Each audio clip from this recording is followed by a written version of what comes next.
আসসালামু আলাইকুম ওয়া রাহমাতুল্লাহি ওয়া বারাকাতুহু।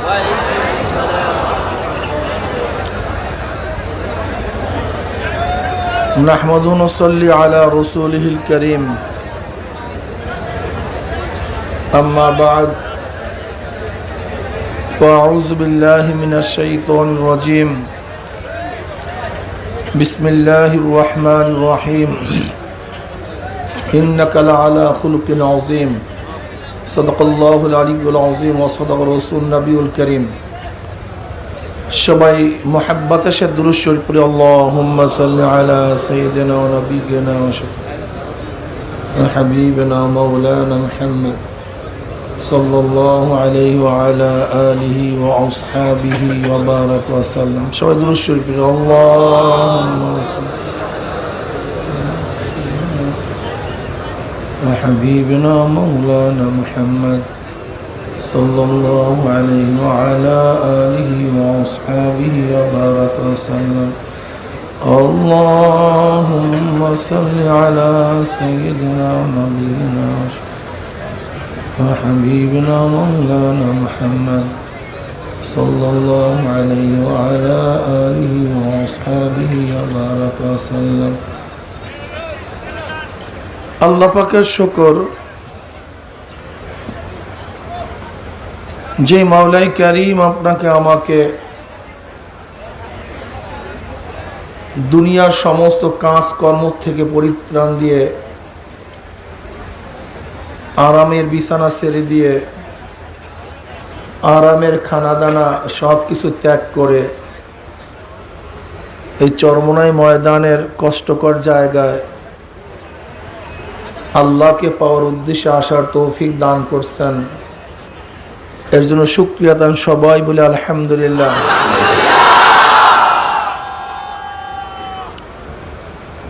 এখানে আমরা আসছি আল্লাহকে পাওয়ার জন্য, হেদায়েত পাওয়ার জন্য।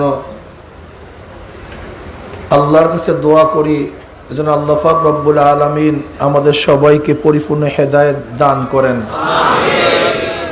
যারা আসছেন খুব খেয়াল রাখি সময় যেন বেহুদা না যায়। এখানে আসছি কিছু কামাই করার জন্য, ন্যাক কামাই করার জন্য। কাজী কোনো অবস্থাতেই যেন সময় বেহুদা না যায়। কমপক্ষে এই খেয়াল অবশ্যই রাখবো 5 ওয়াক্ত নামাজ যেন তাকবীর উলার সাথে আদায় করতে পারি। কমপক্ষে এই খেয়াল করি যতদিন এখানে আসি আমার 1 ওয়াক্ত যেন তাকবীর উলা ফৌত না হয়, এই নিয়াত সবাই করে ফেলি। কি রাজি আছেন? আলহামদুলিল্লাহ। ব্যাস আজকের থেকে নিয়াত করলাম যে কমপক্ষে এখানে যতদিন আসি একদিন আমার জামাত তো তরক হবেই না, তাকবীর উলাও তরক হবে। আগের থেকে প্রস্তুতি গ্রহণ করি। যারা আসি নিয়াত করি, মেসওয়াক সহকারে উজু করি। মেসওয়াক এখন থেকে নিয়াত করি, মেসওয়াক সহকারে উজু করি। এখনই নিয়াত করি, পাগড়ি সহকারে নামাজ পড়ি, ঠিক না? এখনই নিয়াত করি বেহুদা কথাবার্তা না হয়, জিকির আজকার বেশি বেশি করি, সুন্নাত অনুযায়ী চলাফেরা করি। রাস্তার ডান দিকে হাঁটার অবস্থা আছে অলরেডি, কিন্তু আমি যেন ইচ্ছা করে বাম দিকে না হাঁটি, ডান দিক থেকে হাঁটার চেষ্টা করি। সুন্নাত মুআফিক আমরা যেন বাথরুম ব্যবহার করি। ইস্তেনজা যখন যাব বাম পাও দিয়ে ঢুকবো, দোয়া পড়িয়া ঢুকবো। যখন বের হব ডাইন পাও দিয়া বের হব, ঢিলা কুলুপ ব্যবহার করব।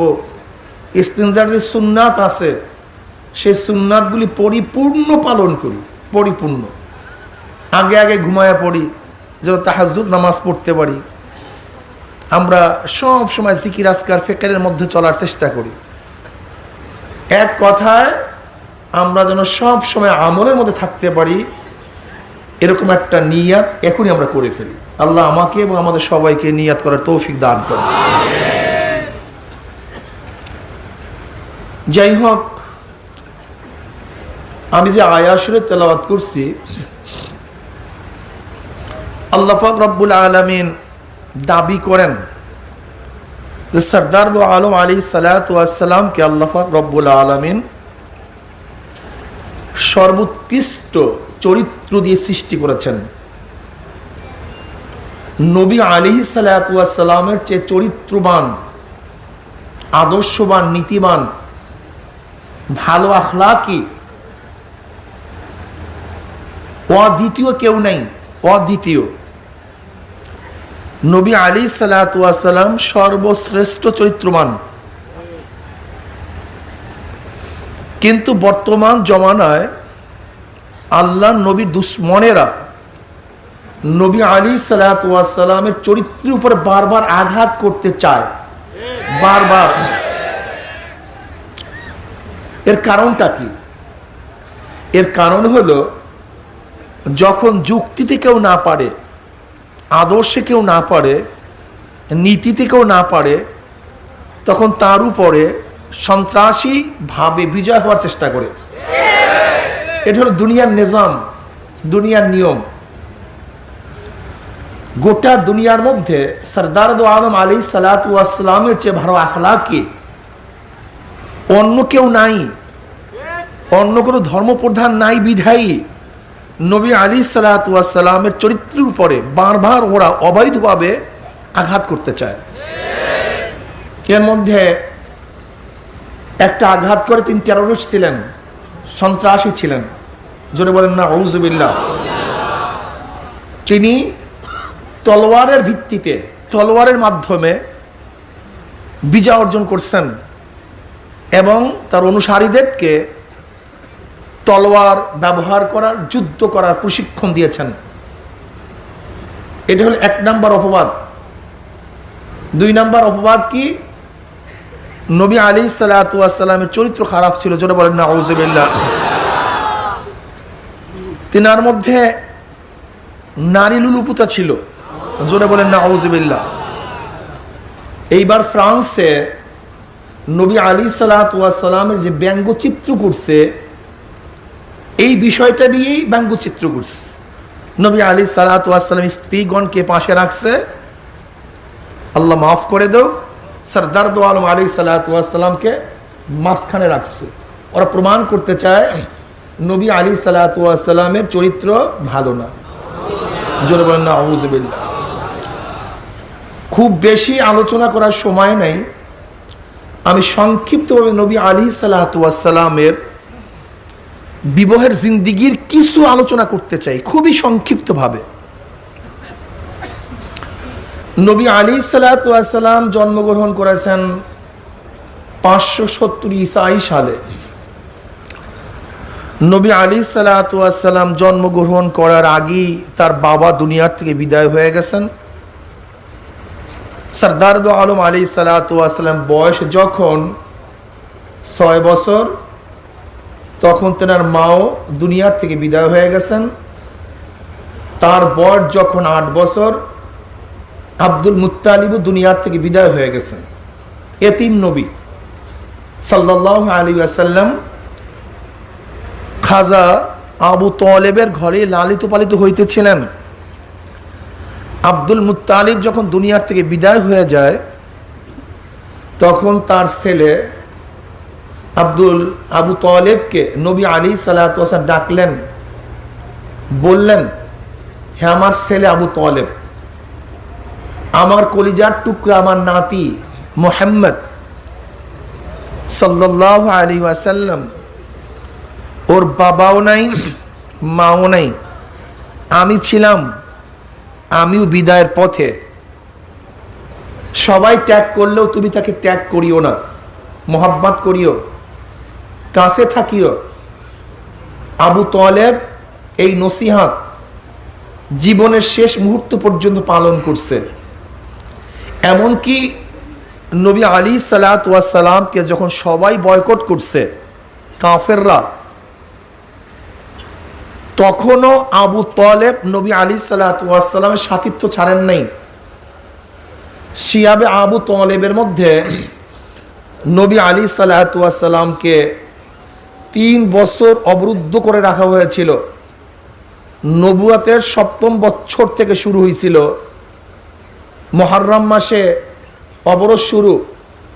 3 বছর নবী আলাইহিস সালাতু ওয়াস সালাম এবং বনু হাশেম এবং বনু জুহরার সাথে কেউ কথা বলতো না, লেনদেন করতো না, আদান প্রদান করতো না, তাদের সাথে কেউ বিবাহ বন্ধনে আবদ্ধ হইতো না, এক গ্লাস পানির ব্যবস্থা করতো না, বাজার সদাই করতো না, লেনদেন করতো না। তারা অবরুদ্ধ অবস্থায় ছিলেন 3 বছর। তাদের সাথে মহিলারাও ছিল, ছোট ছোট বাচ্চারাও ছিল। না খাওয়ার কারণে মহিলাদের স্তন্য শুকিয়ে গেছে। যখন বাচ্চারা দুধ খাওয়ার জন্য চেষ্টা করছে, দুধ না পেয়ে ঠাট্টা মেরে চিল্লান দিছে, কিন্তু খাওয়ার ব্যবস্থা করতে পারে নাই। এই 3 বছর পর্যন্ত অবরুদ্ধ অবস্থায় ছিলেন। আমি প্রশ্ন করতে চাই, যারা নবী আলাইহিস সালাতু ওয়াস সালামকে টেররিস্ট বলেন, সন্ত্রাসী বলেন, আমি ওই সমস্ত জাহেল জালেমদেরকে প্রশ্ন করতে চাই, নবী আলাইহিস সালাতু ওয়াস সালামের কি দোষ ছিল যেই দোষের কারণে তার সাথে সম্পর্ক ছিন্ন করতে হবে, তাকে অবরুদ্ধ করতে হবে, জেলখানা আবদ্ধ করতে হবে, তাকে খানা পিনার থেকে মাহরুম করতে হবে? এই দোষটা কি ছিল? সেই দোষটা আমার কাছে প্লেস করো। এই জুলুম তার উপর কেন হবে? নবী আলাইহিস সালাতু ওয়াস সালাম হেরেমের মধ্যে নামাজ রত অবস্থায় ছিলেন। আব্দুল্লাহ ইবনে মাসউদ রাদিয়াল্লাহু তাআলা রওয়ায়াত করেন, আবু জাহেল সহ তার সান্ডা পান্ডার এক কোণায় বসা। এর মধ্যে আবু জাহেল প্রস্তাব করছে, কে আসো তোমাদের মধ্যে যে নবী আলাইহিস সালাতু ওয়াস সালাম যখন সেজদায় পড়বে তখন তার মাথার উপরে, ঘাড়ের উপরে অমুক গোত্রের পচা উটের নাড়ি ভুড়ি কে চাপিয়ে দিতে পারবা? তোমাদের মধ্যে এমন কে আসো? এক জালেম সে উঠা বলতেছে, আমি পারবো। নবী আলাইহিস সালাতু ওয়াস সালাম যখন সেজদার মধ্যে, তখন উটের পচা নাড়ি ভুড়ি নবী আলাইহিস সালাতু ওয়াস সালামের ঘাড়ের উপরে চাপিয়ে দেওয়া হয়েছে। আব্দুল্লাহ ইবনে মাসউদ রাদিয়াল্লাহু তাআলা নিজে বলেন, আমি দেখতেছিলাম, আমার নবী ঘাড় তুলতে পারছিলেন না, কিন্তু সাহায্য করার ক্ষমতা আমার ছিল না, শুধু কাঁদতেই ছিলাম। কি করব? কি যেন ফাতেমা রাদিয়াল্লাহু তাআলা আনহার কাছে খবর দিয়েছে, তোমার আব্বার অবস্থা এরকম। ফাতেমা রাদিয়াল্লাহু তাআলা আসছেন, ছোট বাচ্চা, তিনি বহুত কষ্ট করে, বহুত সাধনা করে, চেষ্টা সাধনা করে নবী আলাইহিস সালাতু ওয়াস সালামের মাথা মোবারক, সের মোবারকের উপর থেকে সেই নারী বুড়ি সরিয়ে দিয়েছিলেন।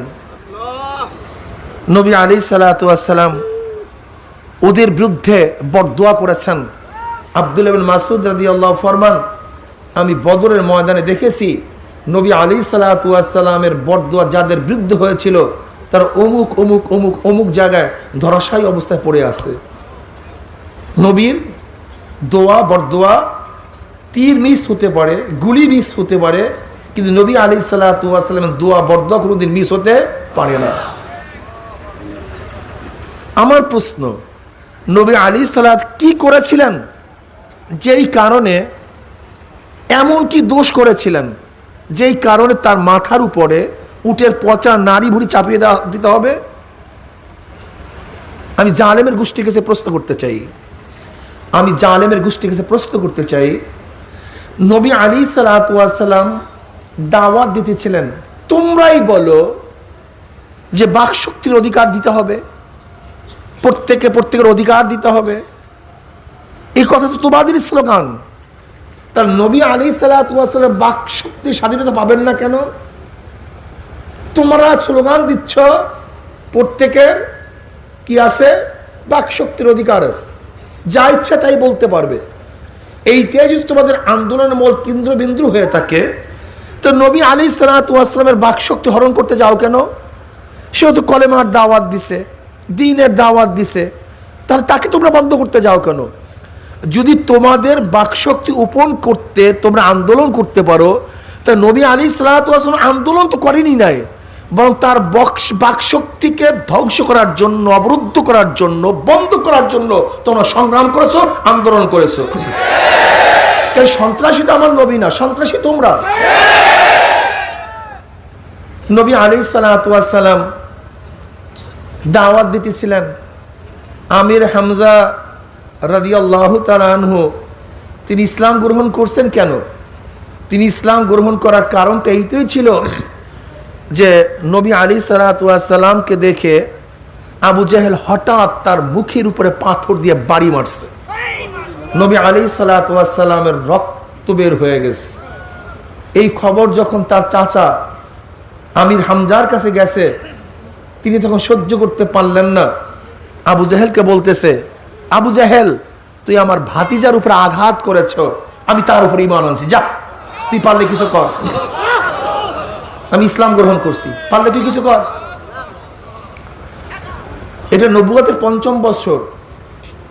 আমির হামজা রাদিয়াল্লাহু তাআলা আনহু ছিলেন খুবই শক্তিশালী যোদ্ধা। তিনি ইসলাম গ্রহণ করার কারণে ইসলাম শক্তিশালী হয়েছে। যাই হোক, এর ৩ দিন পর ওমর ইবনে খাত্তাব রাদিয়াল্লাহু ইসলাম গ্রহণ করেছেন। নবী আলাইহিস সালাতু ওয়াস সালাম তায়েফের ময়দানে গেছেন, তখন কি অবস্থা হয়েছে আপনারা সবাই জানেন। মক্কি জিন্দেগিতে এমন কোনো কষ্ট নাই যেই কষ্ট তাকে দেওয়া হয় নাই, তিনি সহ্য করেন নাই। তো গোটা কষ্ট দিয়েছে আমার নবীকে। তখন তেনার বয়স হয়ে গেছে প্রায় ধরেন ৪০ বছরে তিনি যদি নবুয়ত পান আর ১৩ বছর মক্কায়, তাহলে তার বয়স কত হলো? ৫৩।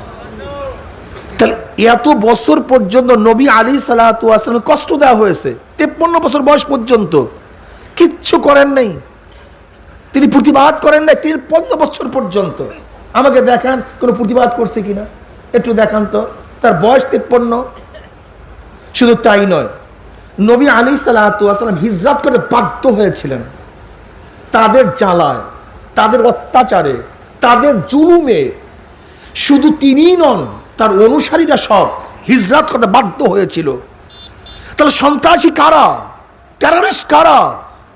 কারা সন্ত্রাস করেছে, কারা জুলুম করেছে, কারা অত্যাচার করেছে? আমার নবী তো অত্যাচার করেন নাই, তিনি তো জুলুম করেন নাই, বরং আমার নবী আলাইহিস সালাতু ওয়াস সালাম মাজলুম ছিলেন, তেনার উপর জুলুম করা হয়েছিল। তাহলে যারা জুলুম করে তারা সন্ত্রাস, তারাই সন্ত্রাসী। অথচ অপবাদ দেয় আমার নবী সন্ত্রাসী। তখন তেনার বয়স ৫৩ বছর। নবী আলাইহিস সালাতু ওয়াস সালাম বিবাহ করেছেন, তেনার বয়স ২৫, কিন্তু বিবাহ করেছেন ৪০ বছরের এক বৃদ্ধা, আম্মাজান খাদিজা কুবরা রাদিয়াল্লাহু তাআলা আনহাকে। তার প্রথম স্বামী ছিল আবু হালা, দ্বিতীয় স্বামী ছিল আতিক। দেখেন, আম্মাজান খাদিজা কুবরা রাদিয়াল্লাহু তাআলা আনহা তিনি একজন বয়োবৃদ্ধা মহিলা, আর নবী আলাইহিস সালাম তাগড়া, জুয়ান, সুঠাম দেহ। আমার নবী আলাইহিস সালাতু ওয়াস সালামের চেয়ে আকর্ষণীয় কোনো চেহারা গোটা দুনিয়াতে নাই। এত আকর্ষণীয় চেহারা ছিল। আম্মা জান আয়েশা সিদ্দিকা রাদিয়াল্লাহু তাআলা আনহা ফরমান, অনেক সময় রাতে শুই পড়ে যেত, নবী আলাইহিস সালাতু ওয়াস সালামের চেহারা মুবারক থেকে যে নূর বের হইতো, সেই নূরের মাধ্যমে শুই উঠাই নিতাম। নবী আলাইহিস সালাতু ওয়াস সালামের চেহারা এত সুন্দর, এত আকর্ষণীয়। শামাইল তিরমিজির মধ্যে সরদার দো আলম আলাইহিস সালাতু ওয়াস সালামের চেহারা মুবারকের, শরীর মুবারকের, গঠন মুবারকের যে বর্ণনা দেওয়া হয়েছে চিন্তাই করা যায় না। এত সুঠাম দেহ বিশিষ্ট ছিলেন সরদার দো আলম আলাইহিস সালাতু ওয়াস সালাম। এত সুন্দর, সুদর্শন, আকর্ষণীয়, স্বাস্থ্যবান, শক্তিশালী এক যুবক ছিল। কোন কোন রওয়ায়াতের মধ্যে আসছে নবী আলাইহিস সালাতু ওয়াস সালামকে আল্লাহ পাক রব্বুল আলামিন ৪০০০ মানুষের শক্তি দিয়েছিলেন। এত শক্তিশালী এক পুরুষ ছিলেন। অথচ তিনি বিয়ে করেছেন আম্মাজান খাদিজা কুবরা রাদিয়াল্লাহু আনহা, তার বয়স ৪০। জালেমের গোষ্ঠী, জাহেলের গোষ্ঠী। তোদেরকে প্রশ্ন করতে চাই, সরদার দো আলম আলাইহিস সালাতু ওয়াস সালাম যদি আল্লাহ না করুক চরিত্র খারাপ থাকতো, তা আম্মাজান, আমাদের আম্মাজান খাদিজা কুবরা রাদিয়াল্লাহু তাআলা কি বিবাহ করবেন কেন? হ্যাঁ, মেয়ের কি অভাব ছিল? সে কোরাইশি, সুঠাম দেহ বিশিষ্ট, ভদ্র বিশিষ্ট, তার সুনাম গোটা এলাকার মধ্যে ছড়িয়ে পড়ছে। তুমি কি জানো নবী আলাইহিস সালাতু বংশের অবস্থা কি? সেদিকে আমি যাব না। আম্মাজান আয়েশা, আম্মাজান খাদিজা কুবরা রাদিয়াল্লাহু তাআলা, তিনি ছিলেন 40 বছরের। তার প্রথম স্বামী ছিল আবু হালা, দ্বিতীয় স্বামী ছিল আতিক, আর তৃতীয় জনাব মুহাম্মদ রাসূলুল্লাহ সাল্লাল্লাহু আলাইহি ওয়াসাল্লাম। শুধু তাই নয়, খাদিজা কুবরা রাদিয়াল্লাহু তাআলা যতদিন জিন্দা ছিলেন ততদিন পর্যন্ত আমার নবী আলাইহিস সালাতু ওয়াস সালাম দ্বিতীয় কোন স্ত্রী গ্রহণ করেন নাই। তোদের জানা উচিত ইতিহাস, তোদের পড়াশোনা করা উচিত। আমার আম্মাজান, আমার শ্রদ্ধাভাজন আম্মাজান খাদিজা কুবরা রাদিয়াল্লাহু তাআলা আনহা যতদিন জিন্দা ছিলেন, সরদার দো আলম আলাইহিস সালাতু ওয়াস সালাম দ্বিতীয় কোন স্ত্রী গ্রহণ করেন নাই। এবং হযরত ইব্রাহিম রাদিয়াল্লাহু তাআলা আনহু ব্যতীত সমস্ত সন্তান জন্মগ্রহণ করেছে আম্মাজান খাদিজা কুবরা রাদিয়াল্লাহু তাআলার গর্ভেই। আম্মাজান খাদিজা কুবরা রাদিয়াল্লাহু তাআলা পঞ্চম নবুয়তের বছর অথবা সপ্তম নবুয়তের বছর দুনিয়া থেকে বিদায় হয়ে যান। তিনি দুনিয়ার থেকে বিদায় হয়ে যান।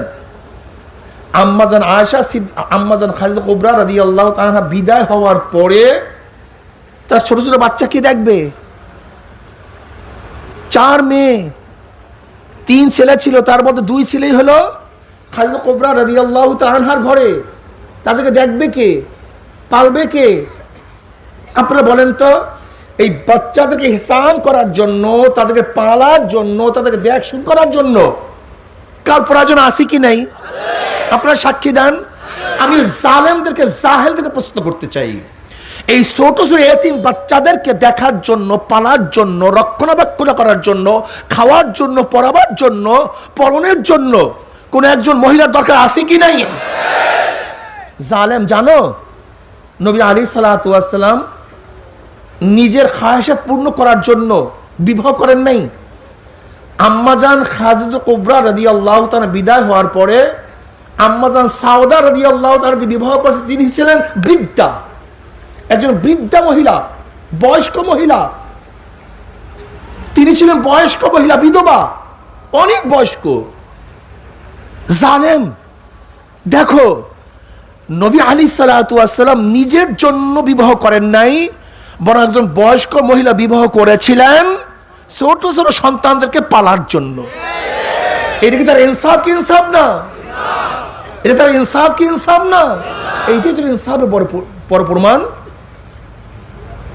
নবী আলাইহিস সালাতু ওয়াস সালাম তাগড়া মানুষ, জুয়ান মানুষ, তার আত্মীয় স্বজন, পরিবার পরিজন চিন্তা করতেছে, সাউদা তো বুড়া, একেবারেই বুড়া, সে কয়েকদিনের মেহমান, তার জন্য বিবির প্রয়োজন। সবাই বুঝতেছে। এমনকি আবু বকর সিদ্দিক রাদিয়াল্লাহু তাআলা আনহু, যিনি নবী আলাইহিস সালাতু ওয়াস সালামের সাথী ছিলেন, সব সময় সাথী, যখন সবাই বয়কট করেছে তখন আবু বকর রাদিয়াল্লাহু তাআলা তাকে আগলি নিয়েছেন। যখন সবাই ছেড়ে দিয়েছে তখন তিনি ছাড়েন নাই, তিনি কোলে টানিয়ে নিয়েছেন। যখন সবাই তাকে ভর্ৎসনা করছে তখন আবু বকর সিদ্দিক রাদিয়াল্লাহু তাকে সান্ত্বনা প্রদান করেছেন। আবু বকর সিদ্দিক রাদিয়াল্লাহু চিন্তা করতেছিলেন কি করা যায়, তাহলে বিবাহ করা দরকার। ওইদিকে নবী আলাইহিস সালাতু ওয়াস সালাম, বুখারীর মধ্যে রওয়ায়াত আছে,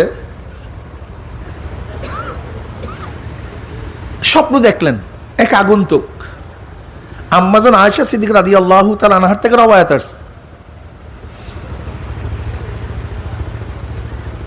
কি স্বপ্ন দেখলেন? এক আগন্তুক রেশমি পেঁচানো একজনকে নিয়ে আসছেন নবী আলাইহিস সালাতু ওয়াস সালামের নিকটে। এবার বললেন, নবী আলাইহিস সালাতু ওয়াস সালাম, আপনি চেহারার থেকে কাপড় হটিয়ে দেন। কাপড় হটিয়ে দেওয়া হইল, দেখে আয়েশার চেহারা। যেহেতু নবী আলাইহিসসালাতু ওয়াসসালামের সবচেয়ে বেশি চলাফেরা ছিল হযরত আবু বকর সিদ্দিক রাদিয়াল্লাহু তাআলার ঘরে। তিনি আয়েশাকে চিনতেন, কিন্তু তিনি তো ছোট, তিনি কোনো চিন্তা করলেন না। আর যেহেতু নবীদের স্বপ্ন ওহী, নবীদের স্বপ্নও কি ওহী, আগন্তুক চলে গেছেন, আবারও আসছে, সেই রেশমি রুমাল মুড়ানো, বললেন আপনার চেহারা উন্মোচন করেন। উন্মোচন করা হলো, দেখে আয়েশার চেহারা, এবং তিনি বললেন আপনার স্ত্রী। তখন নবী আলাইহিস সালাতু কি বলেন, ইয়াকুন হাযা মিন ইনদিল্লাহি ইউমজিহি, যদি আল্লাহর তরফ থেকে হয় তা আল্লাহ পাক ফয়সালা করে দিবে, ব্যবস্থা করে দিবে, এর সত্যতা প্রমাণ করবেন। কিন্তু তিনি চিন্তা করতেছেন সে তো ছোট বাচ্চা, এটা হয় কিভাবে। এর জন্য বলছেন ইয়াকুন হাযা মিন ইনদিল্লাহি ইউমজিহি, যদি এটা আল্লাহর তরফ থেকে হয় তাহলে আল্লাহ পাক কি করবেন, এটা সত্যতা প্রমাণ করবেন, ফয়সালা করে দিবেন, তিনিই ব্যবস্থা করে দিবেন। ওদিকে আবু বকর সিদ্দিক রাদিয়াল্লাহু তাআলা তিনি চিন্তা করতেছেন যে আমার সাথীর তো বিবাহের প্রয়োজন, লেকিন আমার তো অন্য কোনো মেয়েও নাই, আয়েশা তো ছোট, আমি কি করি, বড় তো বিয়ে নেই, আর আয়েশাকে বিবাহ দেওয়ার মতো বয়সও নেই। ওইদিকে আল্লাহ পাক রব্বুল আলামিন ফয়সালা করেছেন আয়েশার সাথে তার বিবাহের। এই আয়েশার বিবাহ নিজের ইচ্ছা হয় নাই, আয়েশার বিবাহের রায়বার ছিল খোদ আল্লাহ পাক নিজে। আয়েশার বিবাহের রায়বার ছিল কে? খোদ আল্লাহ পাক নিজে। কেন করিয়েছেন সেই বিষয়ে বলতিস। নবী আলাইহিসসালাতু ওয়াসসালামের সাথে আম্মাজান আয়েশা সিদ্দিকা রাদিয়াল্লাহু তাআলা আনহার বিবাহ বন্ধন আরববদ্ধ করেছেন তিনি নিজে না, হযরত আবু বকর সিদ্দিক রাদিয়াল্লাহু তাআলা নিজের তরফ থেকে নবীকে প্রস্তাব দিয়েছেন, আপনার খেদমতের প্রয়োজন, কাজে আমার কন্যাকে আপনার সাথে বিবাহ দিতে চাই, বিবাহ বন্ধনে আবদ্ধ করতে চাই। ওই সময় ছোট বিবাহ নাজায়েজের কিছু ছিল না, এরকম লক্ষ কোটি ছোট ছোট বিবাহ হইতো। আমাদের দেশে বুড়ি 50 বছর আগে হাজারো বড়দের সাথে ছোটদের বিবাহ হইতো, তখন তারা ছোট বাচ্চা ছিল, বাচ্চা থাকতো, যখন মেয়েরা বড় হইতো তখন স্বামীর ঘরে যাইতো। এর রসম তো গোটা দুনিয়ার মধ্যে এখনো ভুড়ি ভুড়ি ভুড়ি ভুড়ি আমাদের দেশেও আছে, সেই দেশেও আছে, আমাদের দেশেও আছে, গোটা দুনিয়ার মধ্যে আছে। কি কথা ঠিক না? নবী আলাইহিসসালাতু ওয়াসসালামের সাথে বিবাহ বন্ধনের প্রস্তাব দিয়েছিলেন খোদ আয়েশার আব্বা নিজে। তাহলে আমার নবীর দোষটা কোথায়? আর এর রায়বারি করতেছেন খোদ আল্লাহ। আবু বকরের মনের মধ্যে এই প্রস্তাবের অনুভূতি সৃষ্টি করেছেন খোদ আল্লাহ। এটা ফিরাবার ক্ষমতা কার? ফিরাবার ক্ষমতা কার নেই। কি কথা ঠিক না? আম্মাজান আয়েশা সিদ্দিকা রাদিয়াল্লাহু তাআলাকে বিবাহ দিয়েছেন, তিনি তখন ছোট, কই ঘরে তো যান নাই। আম্মাজান আয়েশা তো তার বাসায় ছিলেন, তার বাবার ঘরেই ছিলেন। কি কথা ঠিক না? যখন দ্বিতীয় হিজরিতে নবী আলাইহিসসালাতু ওয়া হিজরত করার পরে দ্বিতীয় হিজরিতে আম্মাজান আয়েশা সিদ্দিকা রাদিয়াল্লাহু তাআলা যখন বড় হয়েছেন তখনই আমার নবীর ঘরে তিনি গিয়েছেন, এর আগে নয়। এবার বলো, নবী আলাইহিসসালাতু ওয়াস সালামের সাথে আম্মাজান আয়েশা সিদ্দিকা রাদিয়াল্লাহু তাআলা বিবাহ বন্ধন আবদ্ধের কারণটা কি? এর কারণ হলো নবী আলাইহিসসালাতু ওয়াস দুনিয়াতে আসছেন কেন, যেন আসার কারণটা কি? নবী আলাইহিসসালাতু ওয়াস সালাম আসছেন দুনিয়াতে রিসালাতের দায়িত্ব পালন করার জন্য, নবুয়তের দায়িত্ব পালন করার জন্য, শরিয়াতকে প্রচার প্রসার করার জন্য। আর নবী আলাইহিসসালাতু ওয়াস সালামের দুইটা দিক, একটা হলো ভিতরগত দিক, বাহিরের দিক। তিনি ঘরের মধ্যেও থাকতেন, বাহিরেও থাকতেন। এই দিক থেকে দুই ভাগ, ভিতর বাহির। ভিতরের নবী আলাইহিসসালাতু ওয়াস কাজকর্ম, চলাফেরা, উঠা বসা, যেহেতু নবীর প্রত্যেকটা কথা এবং কাজ শরিয়ত, প্রত্যেকটা কথা এবং কাজ যা বলবেন যা করবেন সবই শরিয়ত। কাজে ভিতরের এই কাজগুলি কথাগুলি শুনবে কে, দেখবে কে, আমাকে বলেন তো? অথচ আমরা যখন ঘরে থাকবো, ভিতরে থাকবো, আমরা কিভাবে ভিতরে চলবো, কিভাবে ব্যবহার করব, আচরণ করব, এই ব্যাপারে শরীয়তের নিদর্শন আছে কি নাই? সেটা শিখবেন কিভাবে, জানবেন কিভাবে? সেখানে তো পুরুষ যেতে পারে না, সেখানে তো কোনো অন্য ব্যক্তিরা যেতে পারে না। অন্য কোনো মহিলার থাকলেও যদি তীক্ষ্ণ মেধা এবং জ্ঞান সম্পূর্ণ কোনো মেয়ে না হয়, মহিলা না হয়, তাহলে এটা অনুধাবন করবি কিভাবে, বুঝবি কিভাবে? আমাকে বলেন তো, বলার কোনো বুঝার কোনো উপায় আছে? আপনাদের যুক্তি কি? এখন ভিতরগত অবস্থা দেখার জন্য কমপক্ষে এমন একজনের দরকার যে সব সময় নবীর সাথে থাকতে পারে এবং নবীর কথা এবং কর্ম বুঝতে পারে। কি একজনের প্রয়োজন আছে কি নাই? আপনারা কি বলেন? নবী বাদ দেন, যদি কোনো ব্যক্তির ভিতরগত কোনো জিনিস বুঝার জন্য আমাদের প্রয়োজন হয়, তখন তার সাথে এমন এক ব্যক্তিকে দেওয়া উচিত যে ব্যক্তি যার বিষয় জানতে চাই তার সমস্ত বিষয়গুলির জন্য একেবারে নিরঙ্কুশ ভাবে আমাদের কাছে পেশ করতে পারে। এরকম একজনের দরকার আছে কি নেই? এ ব্যাপারে আমরা সবাই একমত। তাই নবী আলাইহিস সালাতু ওয়াস সালাম যেহেতু শরীয়তকে বাস্তবায়ন করার জন্য, ইসলামকে বাস্তবায়ন করার জন্য, দ্বীনকে প্রচার প্রসার করার জন্য, আপনাকে আমাকে দ্বীন শিক্ষা দেওয়ার জন্য, রিসালাতের দায়িত্ব পালন করার জন্য যেহেতু দুনিয়াতে এসেছেন, এই ব্যাপারে যেহেতু আমরা সবাই একমত, তাহলে তার জন্য এমন একজন সাথী নির্বাচন করা উচিত ভিতরে, যে তীক্ষ্ণ মেধা সম্পূর্ণ হবে, যার জ্ঞান অনেক বেশি হবে, যার কুওয়াতে হাফেজা খুব বেশি হবে, প্রকার হবে, যার মাথা মেধা বুদ্ধি এত প্রকার হবে যে নবী আলাইহিস সালাতু কেন করতেছেন, কি কারণে করতেছেন, সব কিছু মুখস্থ করতে পারে, অনুধাবন করতে পারে। দরকার আছে কি নেই? এর জন্যই আল্লাহ পাক রব্বুল আলামিন আম্মা জান আয়েশার মতো একজন মহিলা আমার নবীর জন্য এর জন্য করছেন যে আল্লাহ পাক রব্বুল আলামিন জন্মগতভাবেই আয়েশার মধ্যে এরকম জ্ঞান দান করছেন। নবী আলাইহিস সালাতু কি বলেন? আয়েশার থেকে দ্বীনের অর্ধেক শিক্ষা গ্রহণ করো। দ্বীনের অর্ধেক শিক্ষা গ্রহণ কার থেকে? আয়েশার থেকে। কারণ ভিতরগত যত বিষয় আছে, এই অর্ধেক বলতে গোটা দ্বীনের অর্ধেক নয়, যেমন ভিতর এবং বাহির এই দিক থেকে অর্ধেক। অথচ নবী আলাইহিস সালাতু ওয়াস সালাম তো বাহিরে বেশি থাকতেন, তাহলে অর্ধেক হলো কিভাবে? এই অর্ধেক হলো দুনিয়া এবং আখিরাত। তাই দুনিয়া অর্ধেক, আখিরাত অর্ধেক। তাহলে আখিরাতের জিন্দেগি তো অনেক লম্বা, তো অর্ধেক করলেন কিভাবে? দুই দিক থেকে, যেহেতু দুনিয়া এবং আখিরাত, তাহলে অর্ধেক দুনিয়া হবে, অর্ধেক আখিরাত হবে।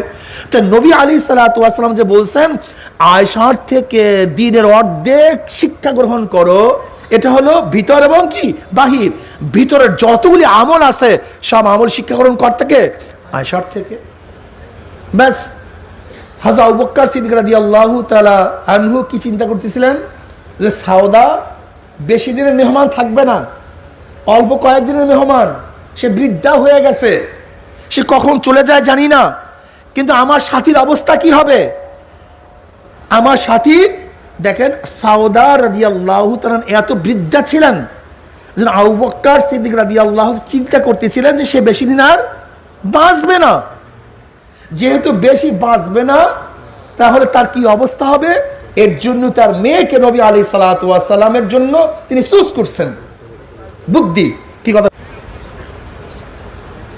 চুজ করছেন। নবী আলাইহিস সালাতু ওয়াস সালাম আম্মা জান আয়েশা সিদ্দিকা রাদিয়াল্লাহু তাআলা আনহাকে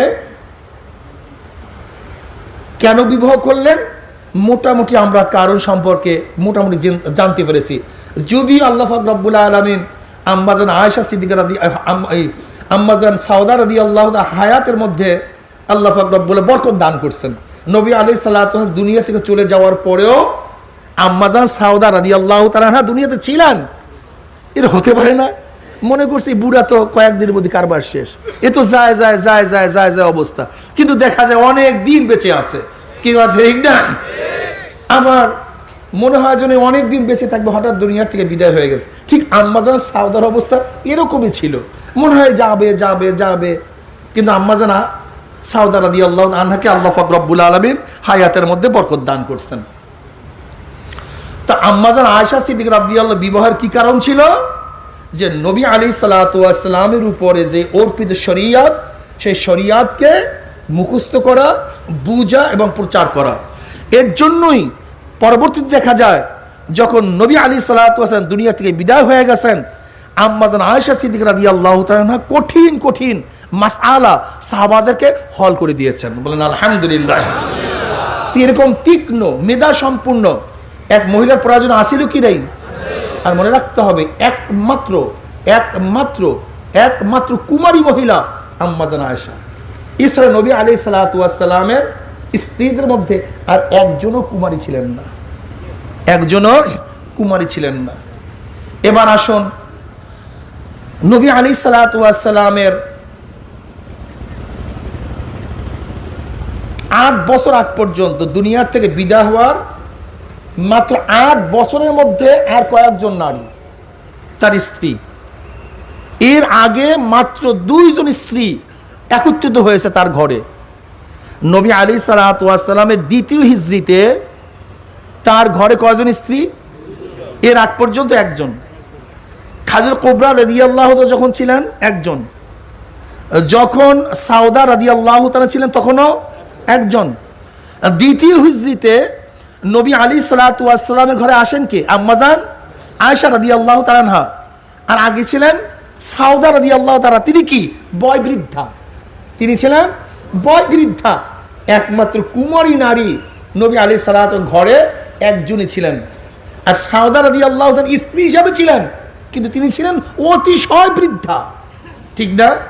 তাহলে এরপর আমি জানেন থেকে বলতে চাই, দ্বিতীয় হিজরি আর নবী আলাইহিস সালাম দুনিয়ার থেকে বিদায় হয়ে গেছেন 11 হিজরিতে। কি কথা ঠিক না? তা নবী আলাইহিস সালাম দ্বিতীয় হিজরি পরে বাঁচছেন মাত্র 8 বছর। কয় বছর? তাহলে দেখেন বাকি সব স্ত্রী ছিল এই 8 বছরের মধ্যে। কারণটা কি? বাকি স্ত্রী নবী আলাইহিস সালাম ঘরে আসার 3টা কারণ: ব্যক্তিগত কারণ, জাতীয় কারণ, রাষ্ট্রীয় কারণ। কি ভাই? ব্যক্তিগত কারণ, জাতীয় কারণ, রাষ্ট্রীয় কারণ। এই 3 কারণে নবী আলাইহিস সালাম অন্যান্য বিবাহ করেছেন। এর মধ্যে আজকে একটা কারণ বলবো, আর বলার সময় নেই, আজকে আর দেরি করব না।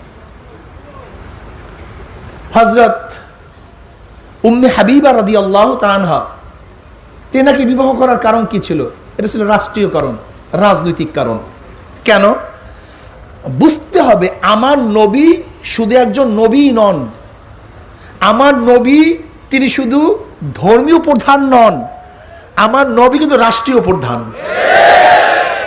আপনাদের প্রথম মনে রাখতে হবে, আমার নবীর আদর্শ, চরিত্র, গুণ সম্পর্কে যদি কেউ না জানেন, তাহলে কিন্তু তার সম্পর্কে মন্তব্য করতে ভুল করবেন এবং বিবেচনা করতে ভুল করবেন। আমার নবী যেরকম নামাজের মধ্যে ইমাম ছিলেন, আবার যুদ্ধের মধ্যে তিনি কিন্তু নেতা ছিলেন। আমার নবী যেরকম ধর্মীয় প্রধান ছিলেন, এইভাবে তিনি কিন্তু রাষ্ট্রীয় প্রধান ছিলেন। আগে তার চরিত্র বুঝতে হবে। এর জন্য একজন যোদ্ধা যুদ্ধের কৌশল কিভাবে করতে হয় এটা তিনিই করবেন। একজন রাষ্ট্রনায়ক তার রাষ্ট্রকে কিভাবে বিজয় করতে হয়, হেফাজত করতে হয়, এই বুদ্ধি তিনিই করবেন। যেহেতু তিনি রাষ্ট্রনায়ক ছিলেন, মদিনার তিনি প্রধান ছিলেন, ইসলামিক স্টেটে তিনি প্রধান ছিলেন, বাহিরগত বহুত হামলা তার উপর আসতেছে, বাহিরগত হামলা কিভাবে প্রতিরোধ করবেন, এই বুদ্ধি বিবেচনা কৌশল কি আবিষ্কার করবেন জনাবে মুহাম্মদ রাসূলুল্লাহ সাল্লাল্লাহু আলাইহি ওয়াসাল্লাম। যেহেতু নবী আলাইহিস সালাম রাষ্ট্রপ্রধান ছিলেন, একজন মুজাহিদ ছিলেন, একজন চিফ অফ চিফ ছিলেন, সেনাপতি প্রধান ছিলেন, কাজে রাষ্ট্রীয় চিন্তা তার করার দরকার আছে কি না আপনারা বলেন? আপনাদের বিবেক কি বলে? এখন দেখেন তো, আবু জেহেল যখন দ্বিতীয় হিজরিতে বদরের ময়দানে দুনিয়ার থেকে বিদায় হয়ে জাহান্নামে চলে গেছে, এর পরবর্তীতে যতগুলি যুদ্ধ পরিচালিত হয়েছে, মদিনা আক্রমণ করছে, সব হলো আবু সুফিয়ানের নেতৃত্বে। আবু সুফিয়ান পরবর্তীতে ফতে মক্কার সব ইসলাম গ্রহণ করেছেন রাদিয়াল্লাহু তাআলা আনহু।